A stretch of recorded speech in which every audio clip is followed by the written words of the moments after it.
की औरतों को और लड़कों को डंडा लाठी से साथ लेकर नावाडीह के लोगों को भगाने का प्रयास किया और गाली गलौज किया। 10 महीना का बच्चा था उसको, फिर अब देखिए दोनों का लाश मिला कुआं में। ठीक है, उस दिन हम लोग गए थे पूरे गांव के लगभग 80-90 को आदमी। मनोज चंद्रा करिया की घरे घरे आदमी हम लोग घूरेंगे और वो लड़का को पकड़ के और लड़की को पकड़ को शामिल करेंगे।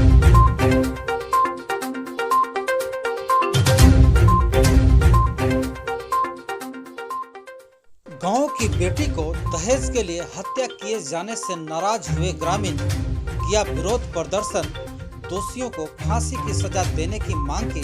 संरक्षण देने वालों के खिलाफ शव यात्रा निकालकर फूंका पुतला।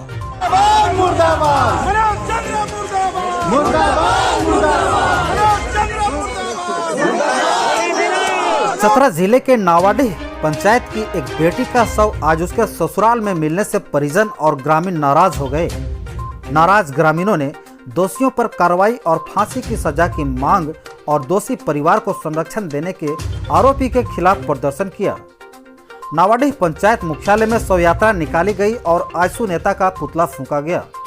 मंगलवार को नावाडीह के परवीन महतो की बेटी सुषमा देवी, जिसका विवाह 2 साल पहले सिमरिया प्रखंड के पुंडरा निवासी गोपी महतो के साथ हुआ था। सुषमा अपने 10 माह की बच्ची के साथ 1 सप्ताह से ससुराल से गायब थी। मायके वाले काफी खोजबीन कर रहे थे और आज पुंडरा के एक कुएं में उसकी लाश मिली।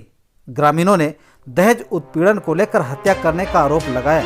आज जब शव मिलने की सूचना के बाद पथलगड्डा प्रखंड के नावाडीह और बाजोबार के लोग लड़की के ससुराल पहुंचे तो इन लोगों के साथ वहां दुर्व्यवहार किया गया और मारपीट की गई। ग्रामीणों ने आरोप लगाया कि पुंडरा गांव निवासी आजसू पार्टी के केंद्रीय नेता मनोज चंद्रा आरोपियों को संरक्षण दे रहे थे और दिवंगत के मायके वालों के खिलाफ अनर्गल बयानबाजी कर रहे थे। ग्रामीणों का आरोप है कि हत्यारोपी युवक मनोज चंद्रा के घर से ही गिरफ्तार हुआ है।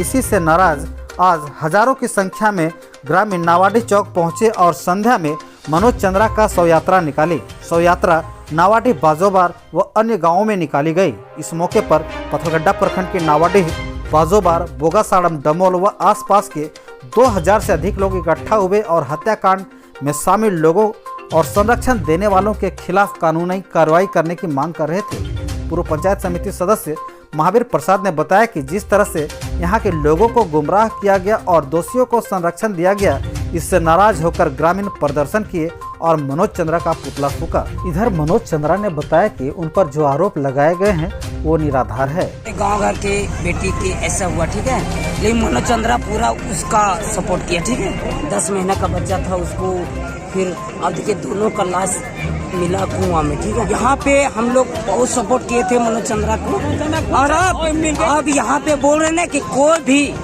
मनोज चंद्रा के सपोर्ट यहाँ करेगा, उन लोग के प्रति हम लोग है ना बहुत गुस्सा व्यक्त करेंगे। और जब 8 दिन 7 दिन हो गया तो वो रामचंद्रा आज जैसे रात में जैसे वो लड़की को निकाल कर कुआं में डाल दिया। और कुआं में डाल के बाद जैसे तेजाब डाल को और वो जैसे हवा कर दिया कि कुआं में लड़की मिला है। और जब वहाँ खोजने गए तो नहीं बताया, उसको प्रति उसको कार्रवाई किया जाए, नहीं तो पकड़ा जाए, नहीं तो हम लोग के दिया जाए।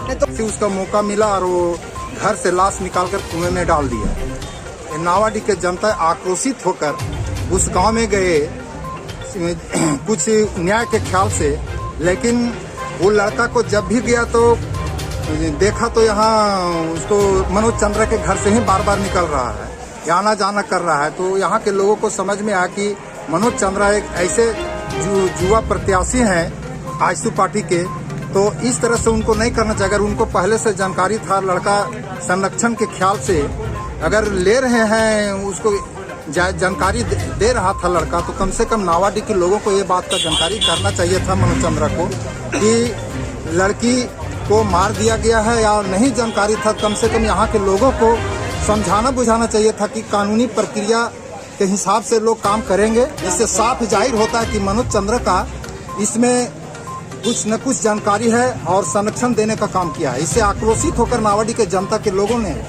नावाडीह चौक पर पुतला गाली गलौज के साथ पुतला दहन किया।